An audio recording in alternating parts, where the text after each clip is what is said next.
What are the primary differences that you see between MBA resumes and regular job resumes? Sure. So I'd say there are three things that are different. First is you don't need to worry about keyword search for MBA resumes. I don't want to spend time getting into it, but there's no Yep. computers who are reading your resumes or human beings, so you don't need to worry about that. The second thing is you don't need a summary. You're not applying for a job. You don't need to put your skill sets up front. It's not a good use of space. And the third thing is, and this doesn't really change your resume, but it is something to keep in mind. I think there's some statistic that the typical HR professional spends 7 seconds reading a resume.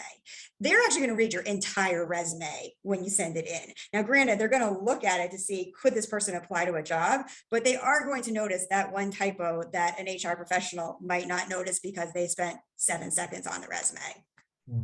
Yeah, that's great. Emily, anything you would add on this as the difference?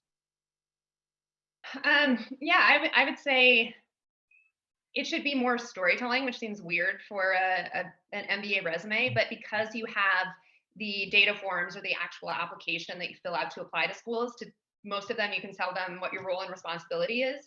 You should really be using your MBA resume to highlight your achievements, tell them about projects you did, highlight your teamwork and your impact. Some of those things are much more important for MBA than do you have the skills and the core competencies that you might need for a job. The other thing that I see tons of in clients that I work with, and I work with clients from a lot of different industries, there's so much industry jargon that flies in, that's desirable in professional resumes. You really need to explain that for your MBA resume. You dumb things down. You're talking to a general audience. They might not know your role or your industry. And one of your number one goals is making sure they can appreciate and understand everything that you've done. That's great. So we have a couple of questions in the chat related to resumes for deferred applicants. I'll address this one. I applied deferred to HBS and GSB. So I think a lot about deferred candidates in particular. I think the biggest difference is you have to think about what makes them take a bet on you earlier in your career, right? Like you are a student in college. How are you going to give them the kind of comfort of accepting you early when they may see you down the road? So I think that differentiation matters a lot. I think showing them how involved you've been on campus, I think that's a really powerful thing you can tell as a deferred applicant that you can't tell in the same way as a traditional applicant. Like, hey, if I get to go to your school, I'm going to really contribute because look at all the things I've done while I've been in undergrad. I started a club or I've led a club.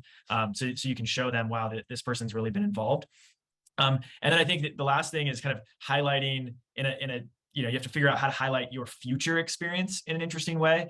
So a lot of you are going to be incoming analysts at McKinsey or incoming whatever product managers or whatever your career path is, and you have to figure out how do you highlight kind of this high potential feeling without actually having worked full time anywhere. And so that can be kind of tricky. And then the other thing I often see with deferred resumes, it's a little bit different, is actually leading with the education section versus the experience section. I think you could debate this either way, but education just plays slightly larger role because that's what you've been doing. So those are some of the things to think about. But happy to chat more about deferred offline or in our deferred event, which is coming up soon.